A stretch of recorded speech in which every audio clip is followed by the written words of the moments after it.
로마서 14장 6절부터 13절까지 읽겠습니다.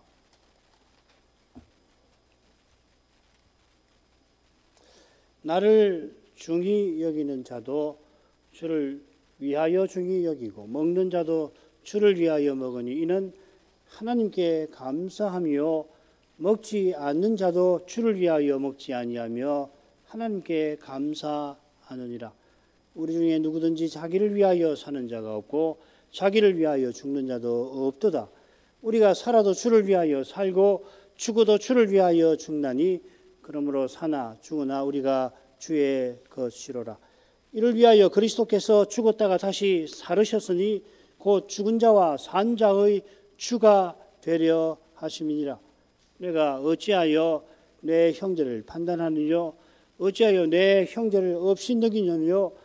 우리가 다 하나님의 심판대 앞에 서리라.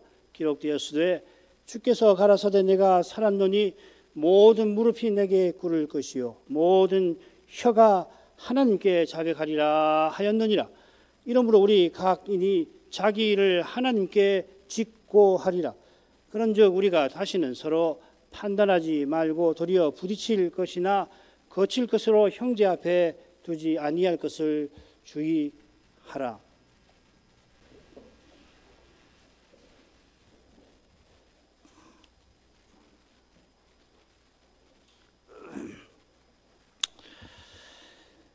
바울 사도가 로마 교회를 방문하기에 앞서서 로마서를 보낸 데는 이 교회가 스페인 선교에 참여하게 하려는 뜻도 있습니다.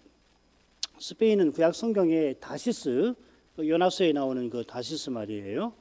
그 다시스로 나오는데 이곳은 구약 백성에게 서쪽으로 세상 끝입니다.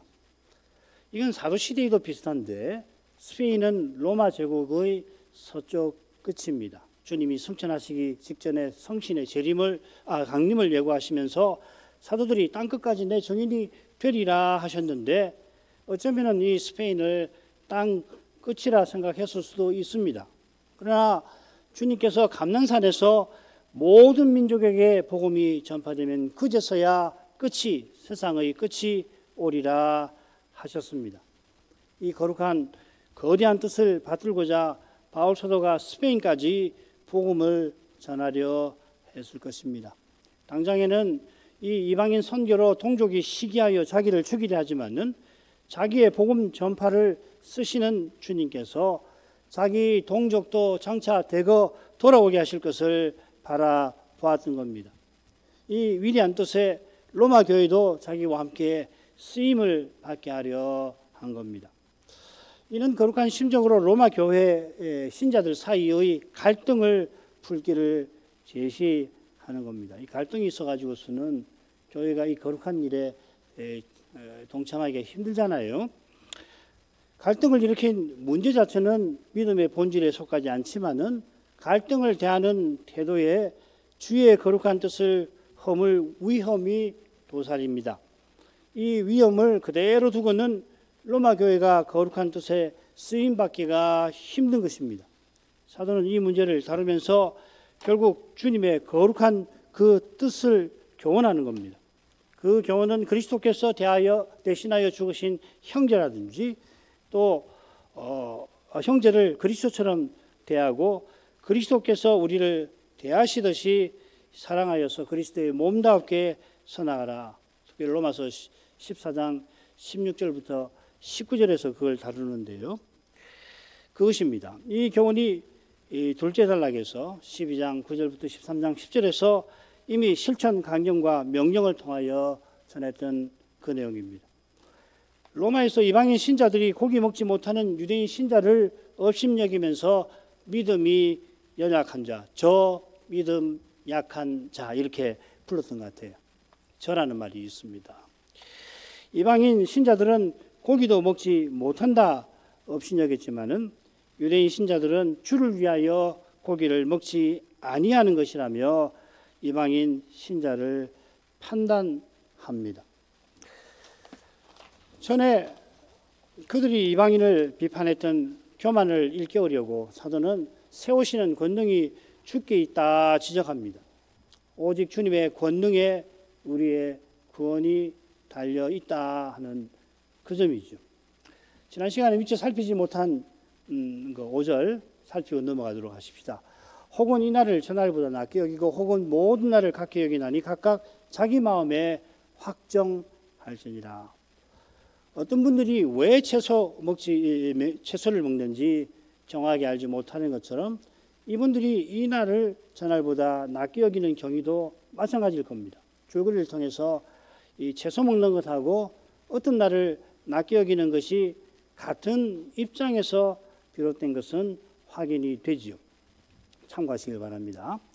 지난 시간 생각한 것처럼 유대인 신자들이 여전히 성전 예배에 참여함으로 음식법과 절기 규례를 여전히 준수하고 있는 것이 맞는다면, 이것이 지금 사안의 이 중요한 배경이라면, 로마에 살기 때문에 절기 때 예루살렘을 방문하지 않더라도 절기를 다른 날보다 중시했을 것 같습니다. 가령 유월절과 무교절 또 초막절이 8일 동안 이어지니까 8일이니까 그 기간에 반드시 주일이 오는데 그 주일을 특별하게 대했을지 모릅니다. 나아가 절기 내내 교회가 특별히 지내자, 우리가 그렇게 지내는 게 옳다 했을지도 모릅니다. 거기에 이방인 신자가 뭔 소리냐, 그리스도가 부활하셔서 그 의미는 다 성취되었는데 뭘 그렇게까지 하자고 요구하느냐 반발했을 수도 있습니다. 이방인 신자가 유대인 신자의 태도가 이방인 신자가 유대인 신자 같은 태도는 그리스도의 부활의 의미를 약화한다며 반발했다면, 유대인 신자도 그리스도의 부활이 절기의 실현이라며 대응했을지도 모르겠습니다. 개혁교회도 그런 일이 얼마든지 벌어질 수 있을 것 같아요. 가령 지금도 유럽 국가들은 그리스도의 성천일을 아예 국경일로 해서 쉬는데, 이날에 예를 들어 이 화람교회들은 이날에 모여서 예배를 먼저 드려요. 만일 성천일을 기념하는 이 교회들이 그렇게 아니하는 교회들어 주님의 성천의 의미를 여러분은 무시합니다 하고 말하면, 무시당한 교회들은 당신네들은 로마 가톨릭의 그 전철을 밟으려고 하는 거 아니냐 반발할 수가 있겠죠. 이런 갈등은 성신 강림절이나 성탄절, 심지어 부활절과 관련해서 일어날 수가 있습니다. 성탄 강림절은 당연히 오순절이니까 주일인데 이걸 기념하는 교회들이 있단 말이에요. 그래서 특별히 강설도 성신 강림에 관한 강설을 준비해서 전하는데, 그렇게 아니하는 교회는 성신 강림이 얼마나 교회의 출범에서 중요한데 그걸 기념하지 않느냐라고 무시할 수가 있고, 우리는 매주일 그거 다 기념하는데 뭔 소리냐 그렇게 대응할 수가 있겠죠. 다 정말 부끄러운 일이죠. 그런데 이런 일은 연약한 인생이 사는 데서는 얼마든지 벌어질 수가 있습니다. 자, 이런 데서 벗어나려면은 본질을 추구하는 신앙을 붙들어야 하는 것입니다. 이건 우리 독립개신교회가 출범할 처음에 굉장히 강조되던 주제 가운데 하나였습니다. 사도는 일어난 문제가 믿음의 본질에 속한 거 아니니까 각각 마음에 확증할지니라 권합니다. 이 확증한다는 말이 로마서에 한 번 더 나와요. 아브라함이 약속하신 것을 하나님이 능히 이루실 줄로 확신하였다. 거기는 확신하였다라고 되어 있습니다. 그러니까 이 용례를 고려하면은 여기서 확증하라, 이 바울 사도가 이 낱말을 굳이 드물게 쓰는 말일 텐데 의중이 엿보입니다. 바로 위에 믿음이 연약함을 사도가 언급하잖아요. 로마서 4장 21절에 능히 이루실 줄로 아브라함이 확신하였다고 그랬는데, 바로 앞에 로마서 4장 19절 20절에 보면은 아브라함이 믿음이 연약해져서 마침내 믿음이 없어져 가지고서 하나님의 약속을 의심한 것이 아니라 사람으로서는 믿을 수 없는 약속을 하나님께서 틀림없이 이루실 것을 확신한 거다, 이렇게 쓰지 않았어요. 그러니까 사도는 앞서 아브라함의 믿음을 자기가 4장에서 언급한 것을 상기시키면서 고기 먹는 사람도 믿음이 연약한 자라고 업신여기는 채소 먹는 사람과 마찬가지로 아브라함처럼 확신하는 데 가라고 권하는 것입니다. 믿음의 본질에 속하지도 아니한 문제를 들어서 나는 믿음이 있다고 자랑하지 말고 아브라함의 자손이라면 하나님의 뜻을 굳게 붙들라. 하나님의 뜻, 그 대도를 붙들고 나가라. 그렇게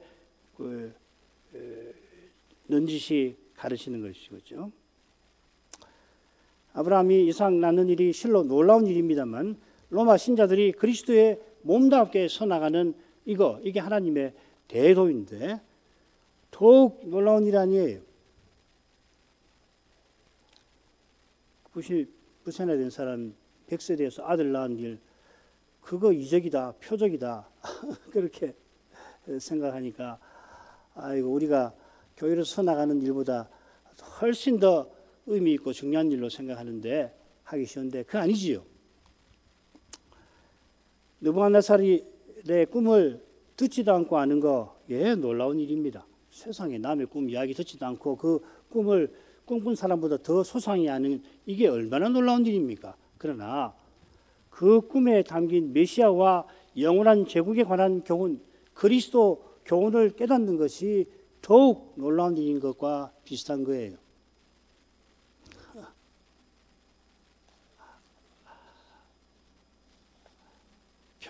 표적에 유사한 기적을 경험했다고 해서 그걸로 그리스도를 깨닫고 믿어서 영원한 하나님 나라에 속하는 거 아니지요. 기독교 밖에도 뭐 기적 같은 게 있을 수 있어요. 그러나 그런 기적을 경험했다고 해서 심지어 그런 기적을 행했다고 해서 그 사람이 그리스도를 바로 알고 이 하나님의 뜻에 속해 가지고서 살아가느냐? 아니잖아요. 그게 기적신앙이라고 하는 거. 기적신앙은 그건 구원 얻는 신앙 아니잖아요. 본질이 중요합니다. 본질이. 아무리 평범하게 살고 이 세상에서 누구 하나 나 같은 사람 있는지 없는지 알아주지도 않고 내가 하는 일 너무도 평범해가지고서 저 사람 뭐 하는 사람인가, 심지어는 이 사회의 표준에 근거해가지고 무슨 저런 하찮은 일을 하는 사람이구만 할지라도, 그러니까 로마 시대의 노예라도 바울 사도는 그리스도의 종답게 하나님의 뜻을 행하라. 에베소서 6장 6절에서는 그렇게 권하잖아요. 하나님 뜻을 행하라. 에베소서를 읽어보면은 이 노예였던 사람이 행해야 할 하나님의 뜻이 뭔가 에베소서를 쭉 읽은 사람은 알아요. 그냥 주인집에서 성실하게 일하라는 게 아니고 그리스도의 몸을 세우는 지체로서 살아라. 어제와 똑같이 허드렛 일을 하고 고된 일을 하지만은 나무 해오고 뭐 이것저것 잡다한 일을 하지만 그 일을 행하면서도 하나님의 뜻, 에베소서 1장 1절서부터 6장 5절까지 이 사도가 줄곧 전한 하나님의 뜻을 이제부터는 그리스도의 종답게 행하라 했거든요.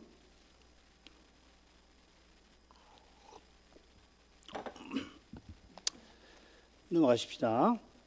나를 중히 여기는 자도 주를 위하여 중히 여기고 먹는 자도 주를 위하여 먹으니 이는 하나님께 감사함이요 먹지 않는 자도 주를 위하여 먹지 아니하며 하나님께 감사하느니라. 우리 중에 누구든지 자기를 위하여 사는 자가 없고 자기를 위하여 죽는 자도 없도다. 우리가 살아도 주를 위하여 살고 죽어도 주를 위하여 죽나니 그러므로 사나 죽으나 우리가 주의 것이로라. 이를 위하여 그리스도께서 죽었다가 다시 살으셨으니 곧 죽은 자와 산 자의 주가 되려 하심이니라. 이 부분에서 이 로마 신자들이 이 갈등을 풀어갈 길을 교훈합니다. 그 길이 바로 주를 위하여 우리가 주의 것이로라 하는 고백에 담겨 있습니다. 먼저 사도는 갈등을 일으키는 두 집단이 믿음의 본질에서 일치한 그 점을 강조하고 있습니다. 그래서 믿음이라는 말을 아예 쓰지 않습니다. 믿음으로 먹고 믿음으로 믿음 약해서 먹지 않고 이런 말 쓰질 않아요.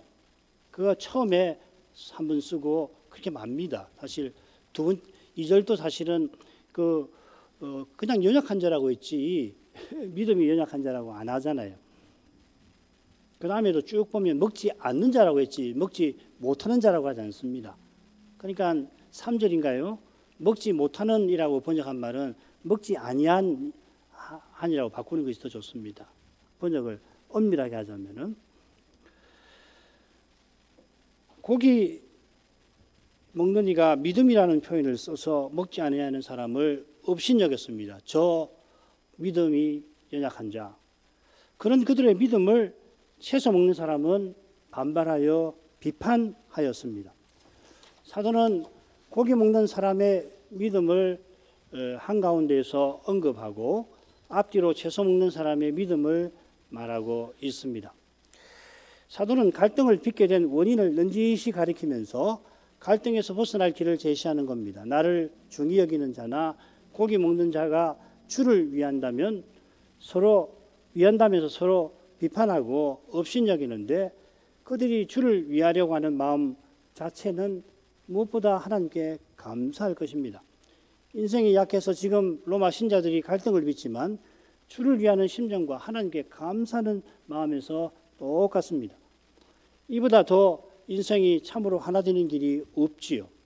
이런 심령과 마음이 아들을 주신 아버지의 사랑과 우리를 위해 십자가를 지신 그리스도의 은혜에서 나옵니다. 한둘만 생각하고 다음 절로 가죠. 나를 중히 여긴다. 여기 중히 여기는 자는 줄거리에서 보듯이 채소 먹는 사람인데요. 여기 6절에 중히 여긴다는 낱말이 방금 살핀 5절에 낮게 여긴다 하는 표현과 비슷하잖아요. 그런데 전혀 다른 낱말을 썼어요. 5절에서 여긴다라고 하는 말은 판단한다는 말입니다. 3절, 4절에서 또 밑에서도 13절에도 이 판단한다는 말이 그게 주의하라고 되어 있는데요. 판단한다는 말이에요. 4절에서 유대인 신자가 남의 하인을 판단한다 사도가 책망했지요. 그런 점에서 채소 먹는 이가 한 날을 다른 날보다 낫다고 판단하였다 하고 이어서 표현한 것은 사도의 책망이 서려 있습니다. 5절에서는 사도가 책망하면서 이렇게 썼다 이 말입니다. 이는 모든 날을 같게 판단하는 이방인 신자에게도 해당되겠죠. 둘 다 똑같이 판단하는 사람이라 이야기하는 겁니다.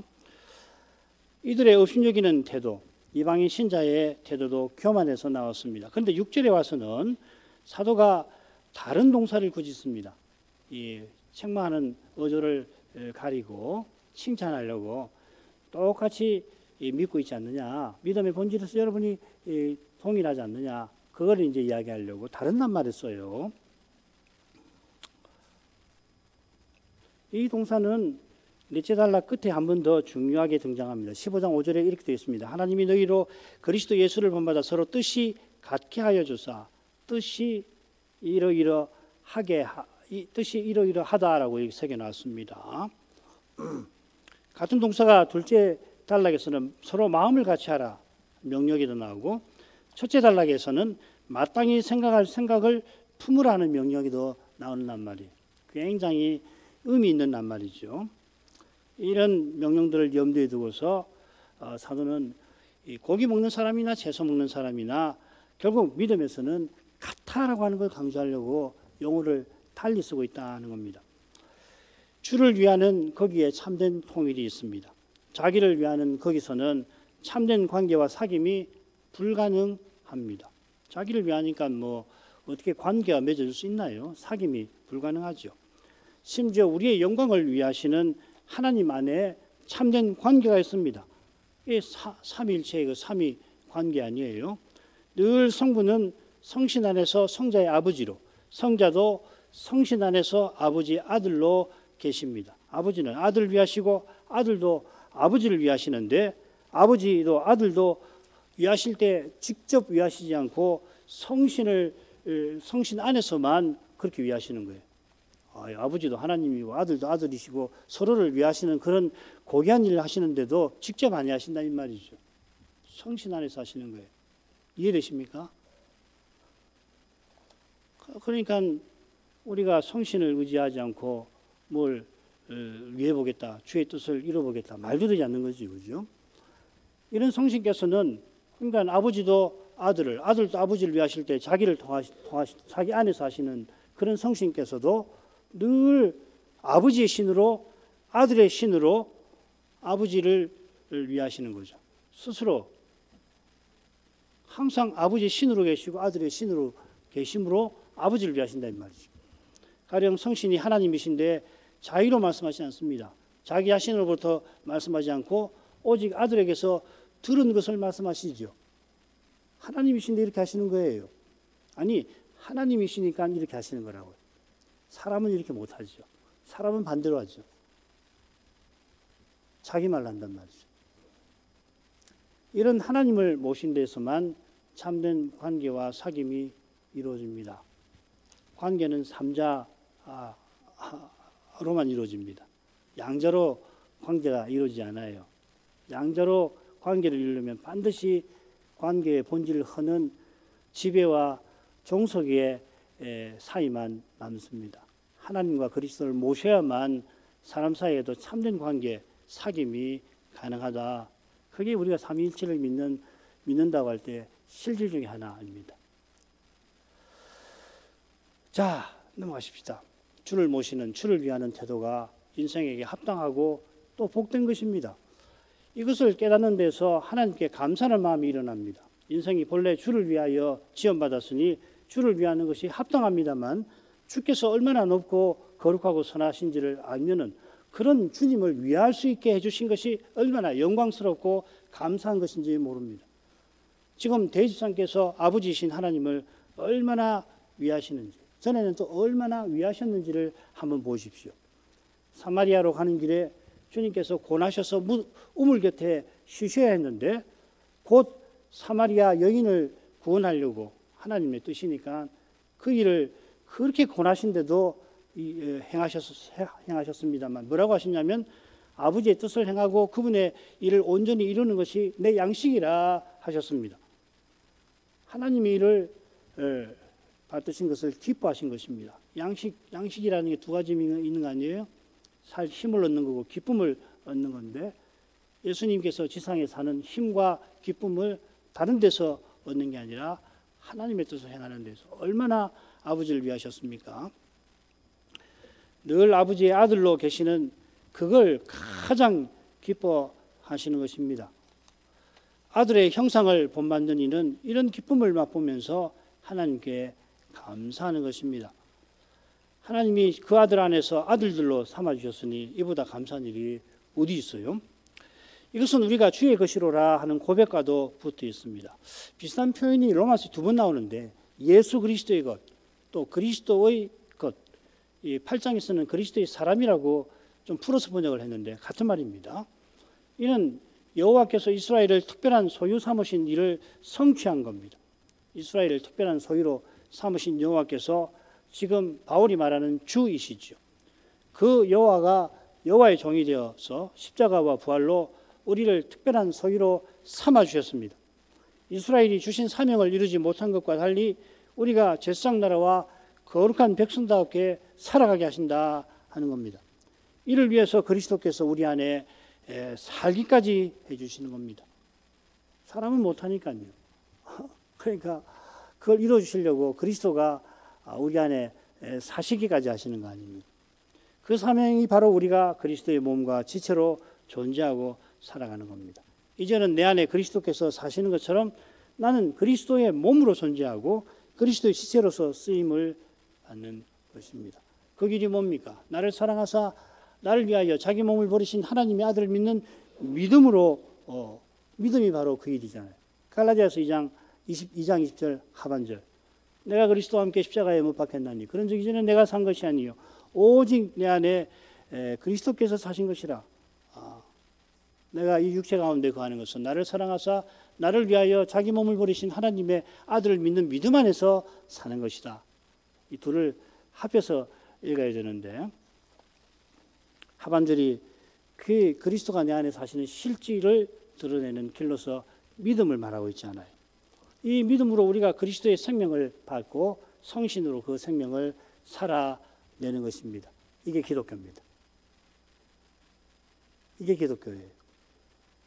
이걸 빼면 기독교는 그냥 도덕이 되고 말고 종교 중 하나가 되고 마는 거예요. 아무리 멋진 말을 했더라도 기독교로 윤색된 도덕이나 일반 종교를 말하는 것에 불과한 겁니다. 그러니까 다른 신자하고 다른 종교하고 만나도 뭐 차이가 별로 없잖아요. 그러니까 통합하자고 해도 아무런 문제가 없잖아요. 똑같으니까.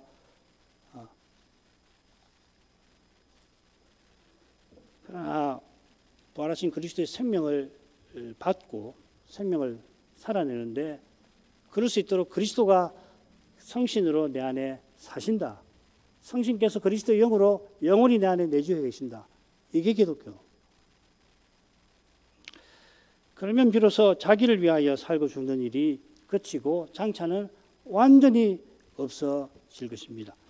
자기를 위하여 사는 이걸 가리켜서 루터가 안으로 구부러진 존재, 타락한 인간은 안으로 구부러진 존재다. 자기를 감히 우주의 중심에 놓고서 어리석게도 모두가 심지어 하나님도 이 나 하나를 위해서 존재하게 만들려고 하는 것이죠.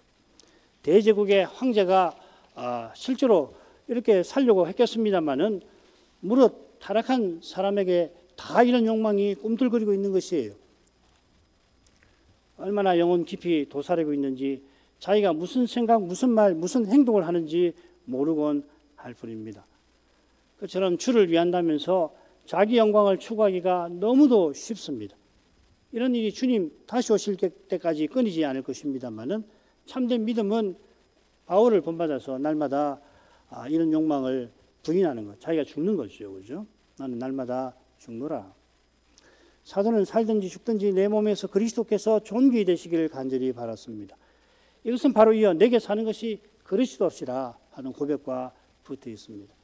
그리스도를 드러내는 이것이 영원한 생명이고 그리스도가 우리의 생명이라는 말과도 같은 것입니다. 그리스도께서 장차 나타나실 때 우리도 그와 함께 영광 중에 나타날 것입니다. 이것이 지금 이곳에서 우리가 살고 또 죽는 목표입니다. 너무도 당연한 말씀입니다만은 주를 떠나서 영원한 생명이 없듯이 주를 위하는 거기에 영원한 생명이 이미 나타나고 장차 나타날 영원한 영광도 이루어져 갑니다. 바로 여기서 그리스도께서 십자가 지시고 부활하신 목적이 있습니다. 이를 위하여 그리스도께서 죽었다가 다시 살으셨으니 우리가 주를 위하여 살고 죽게 하려고 그리하신 것입니다. 우리가 주를 위하여 죽고 살게 하시는 이것보다 우리를 위하시는 일이 없는 것입니다. 이 이유가 바로 우리가 주를 본받게 하시는, 주를 드러내게 하시는 것이고 이보다 우리에게 지금 이곳에서 영광스러운 것이 없습니다. 다른 거 가지고 영광을 얻으려고 하면 문제죠. 자, 이런 뜻이 죽은 자와 산 자의 주가 되려 하심이라. 이 요점만 말로 넘어가겠습니다. 이것은 이 그리스도가 심판장이 되신다는 표현에 가끔씩 자주 이런 표현이 나와요. 그런데 산 자와 죽은 자의 심판장이라 이렇게 표현되는, 여기는 반대로 되어 있죠, 그죠? 그게 이제 주목할 점이고, 아무튼지 이 표현은 다음 10절부터 13절 부분을 암시하는 표현이다. 심판에 대한 암시다. 넘어갑시다. 네가 어찌하여 내 형제를 판단하느뇨? 어찌하여 내 형제를 업신 여기느뇨? 우리가 다 하나님의 심판대 앞에 서리라. 기록되었을 때 주께서 가라사대 내가 살았노니 모든 무릎이 내게 꿇을 것이요 모든 혀가 하나님께 자백하리라 하였느니라.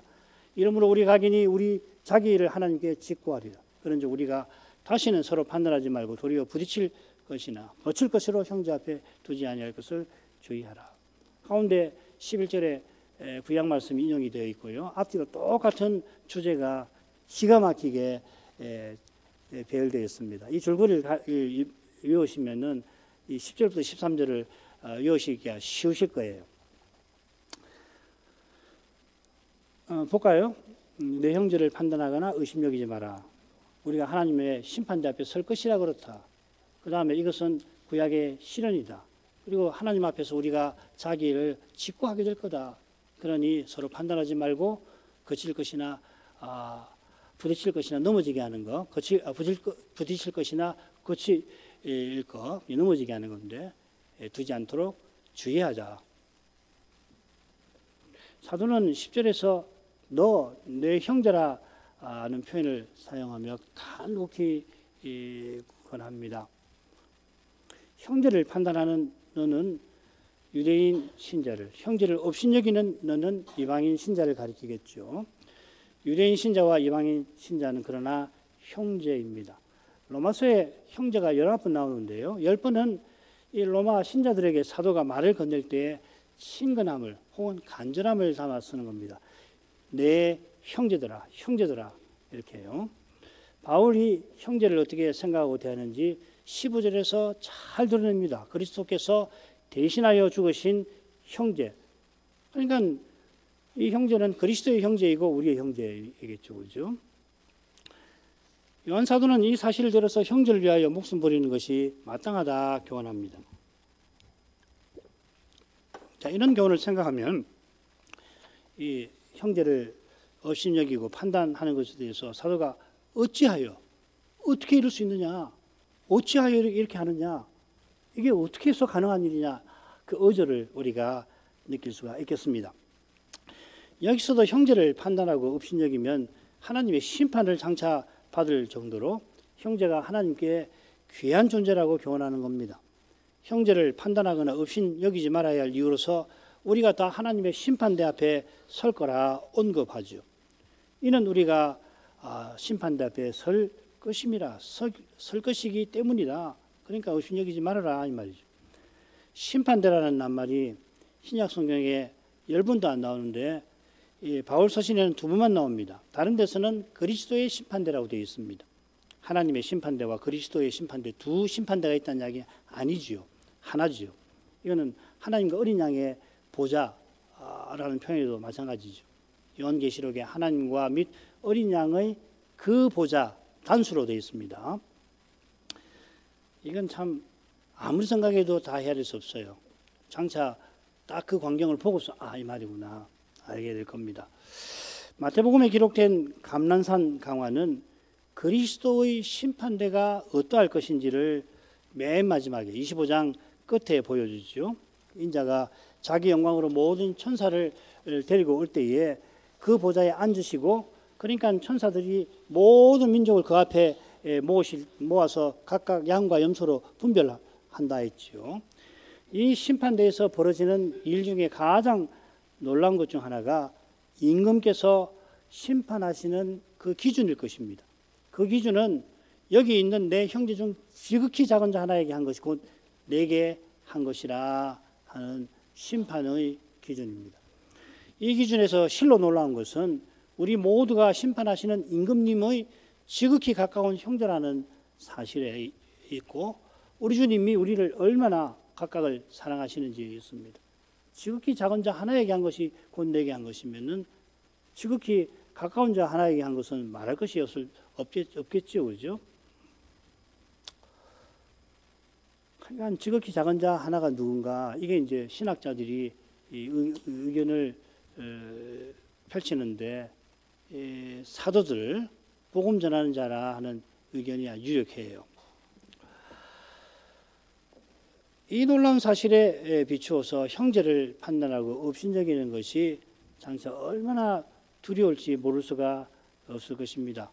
사도가 말하는 판단하고 업신여기는 사람이 그리스도께서 대신하여 죽으신 형제라면 틀림없이 구원에 이르긴 하겠습니다마는 주님께서는 장차 구원에 이르게 하시려고 틀림없이 판단하고 업신여기는 그것을 징계로서 바로 잡으실 것입니다. 그거 고치지 않고 그 자리에 서게 안 하시겠죠, 그죠? 이어 사도가 구약 성경을 인용합니다. 이사야 45장 23절인데요. 이 구약을 인용하는 뜻은 무엇보다 성경에 기록된 대로 하나님이 틀림없이 이루실 거라 교훈하는 겁니다. 더욱이 주께서 가라사대 내가 살았노니 하고서 장차 심판하실 일을 말씀하십니다.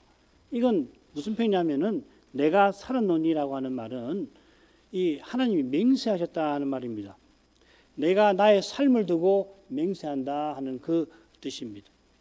하나님 만일 말씀하신 대로 장차 심판하지 아니하신다면은 내가 죽음을 맞이하마, 말도 안 되는 일이죠. 절대 그런 일이 있을 수 없듯이 하나님은 틀림없이 심판하십니다. 심판하시는 하나님께 모든 무릎이 꿇을 것이고 모든 혀가 자백할 겁니다. 무릎을 꿇는다는 건 압도적인 권위 아래 서는 것이고, 혀가 자백한다는 것은 직고하는 것입니다. 하나님의 형용하신 눈앞에 아무도 그 짓을 말하지 못할 것입니다. 지금은 거짓말을 예사로 할 수도 있고 하고서도 스스로 무마하고 할 수 있지만은 장차는 하나님 앞에 그 거짓이 다 드러나는 거예요. 이걸 꼭 기억을 하고 거짓을 자기도 모르게 했을 때 회개하지 않으면 안 됩니다. 지금은 사람 눈앞에 온갖 것을 감추고 갖가지로 속입니다만은 얼마나 해됐으면 자기도 몰라요. 사람은요. 장차는 숨기지 못하고 다 알게 될 것입니다. 감람산 강화에 비유해 보면 왼편에 염소들이 항의하듯이 말하고 산상보훈의 거짓 선지자가 자기를 자랑하며 말하는 것이 좋은 증거가 될 것입니다.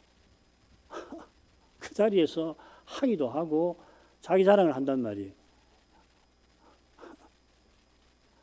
이 직구한다는 이야기입니다.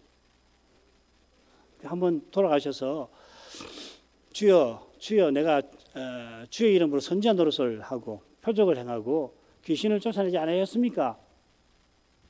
그렇게 한다고 주님께서 말씀하시잖아요. 왼편의 신자가 염소가 제가 죽게 해드리지 않은 게 뭡니까? 그렇게 이야기할 거란 이야기 아니에요. 한번 잘 생각해 보십시오. 그게 직구하는 거거든요. 죽을 줄도 모르고 심판 당해서 망할 줄도 모르고 자랑하고 항의하고 있단 말이죠. 항의하는 것처럼 말하고 있죠. 그렇게 되는 겁니다. 주님과 사도의 말씀을 그들이 들어서 알고 있더라도 마태복음 또 7장 25장 말씀을 들어 알고 있을지라도 장차 주의 앞에 설 때에 양들이나 참 선자처럼 꾸며 말하거나 속여 말하지 못한다는 거죠. 내가 양입니다. 내가 참 선지자입니다. 꾸며서 말할 수 없게 돼요. 그처럼 주의 앞에 도무지 핑계치 못한다 하셨습니다. 살아간 모든 날, 스쳐간 모든 생각, 걸어간 모든 길과 행한 모든 일에 하나님을 믿을 이유가 차고 넘쳤더라고 하는 그 사실이 심판대 앞에 드러날 거예요. 지금은 이 핑계, 저 핑계 다 되지만은 장차는 전부 하나님을 믿으라고 일제히 나에게 가리키는 것들이었구나 알게 된다는 거죠. 그러니까 입을 봉할 수밖에 없죠. 마찬가지로 그리스도처럼 서로 대하지 못한 핑계도 아들을 아끼지 않고 내어주신 사랑의 영광 앞에서는 그 핑계 도무지 되지 못할 것입니다. 사도는 우리가 다시는 하면서 판단하는 교만을 단연코 버리자고 권합니다. 우리가 하였으니 사도가 로마 신자들과 함께 자기가 그리스도의 몸에 속했다는 것을 고백하는 겁니다. 앞서는 판단함과 업신여김이라고 구분했지만 여기는 둘 다 판단이라 교만한 판단이란 말입니다. 지금 사도가 지적하는 판단은 그리스도의 몸을 허무는 것입니다. 13절 후반절에 나오는 부딪힐 것, 거칠 것, 다 그 죄를 가리키는 거죠. 실족하게 하는 거죠. 그죠? 이는 판단한다는 동사가 본론의 첫째 대목과 이 대목에, 특별히 2장 처음 부분에, 그리고 이 대목의 14장 여기 15장 7절까지 집중적으로 나오는 사실과도 통계와도 붙어 있습니다. 첫째 대목에서 판단은 바리새인의 배도를 암시합니다.